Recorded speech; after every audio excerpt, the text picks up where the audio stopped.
اعوذ باللہ من الشیطان الرجیم بسم اللہ الرحمن الرحیم۔ کیا ہوگا؟ ماں بیچاری کی ساری زندگی پردے ڈالتے بیت گئی۔ ابا نے آ کے پوچھا کہاں گیا وہ کہتی ادھر ہی تھا، مجھے بتا کے ابھی آ جائے گا، وہ مجھے کہہ گیا تھا کہ میں نہیں ادھر ہی تھا، کچھ بھی نہیں، ایسی کوئی بات ہی نہیں۔ ساری زندگی پردے ڈالتے بیت گئی۔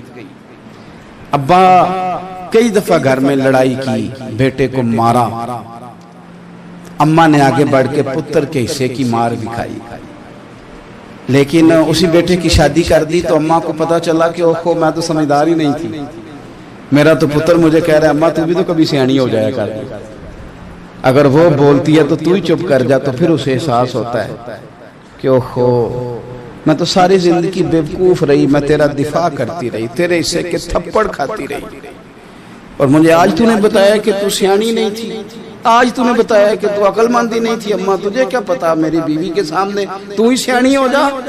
وہ ٹوٹ جاتی ہے، بکھر جاتی ہے، وہ کبھی پلٹ کے دیکھتی ہے تو اسے بڑے سارے زخم تازے ہو کے دکھائی دیتے ہیں، وہ یار میں ہی سیانی نہیں تھی۔ سنو نا، امام حسن رضی اللہ تعالیٰ عنہ فرماتے ہیں امام حسن نے کوئی لمبا وقت نہیں اپنی والدہ کے ساتھ گزارا، چھوٹے تھے تو سیدہ فاطمہ الزہرا رضی اللہ تعالیٰ عنہ وصال کر گئیں، پر شیر خدا کے پتر کی بات دیکھیں، امام حسن کہتے ہیں لوگوں میں جب تھوڑا سا باشعور ہوا اور مجھے چیزیں تھوڑی سی دکھائی دینے لگی تو میں نے کبھی اپنی اماں کے ساتھ ایک پلیٹ میں کھانا نہیں کھایا تھا۔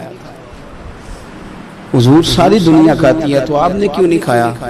تو فرماتے ڈر لگتا تھا کہ کہیں ایسا نہ ہو کہ جس لقمے کی طرف میری ماں اپنا ہاتھ بڑھائے کہیں میں نہ اٹھا لوں، بے ادبی نہ ہو جائے، ڈر لگتا تھا۔ میں نے یہاں تک بھی نا، کیونکہ ماں تو ماں ہوتی ہے، میں نے یہاں تک بھی ماں کا احترام کیا، روٹی کھانے میں بھی تقدیر نہیں کی۔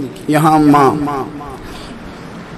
وہ کہتی ہے پیر صاحب انہوں دسیا جنا کہ میں تانوں آکھیا سی، انہیں گلاں چانوں آکھیا جے میرے نال بولے تے صحیح کرے، انہوں دسیو نا میرے نال بگڑ جائے گا، انہوں آکھیا جے نا میں تانوں شکایت لائے، پر نا انہوں گلاں سمجھایا جے کہ میرے نال اچھی نہ بولیا کرے، انہوں تکلیف، انہوں آکھیو نا۔ او یار کیا کائنات میں حضور سے بڑا بھی کوئی ہے؟ لیکن حضرت حلیمہ سعدی آئی ہیں تو کیا میرے نبی اٹھ کے کھڑے نہیں ہو گئے؟ حضور نے اکرام دیا تو اکرام دینے سے قد بڑا ہوتا ہے، چھوٹا تو نہیں ہوتا۔ خدا را اپنے بڑوں کا اکرام کرنا سیکھیں۔ انہوں نے کسی نے آپ کو جگہ دی ہوگی، کسی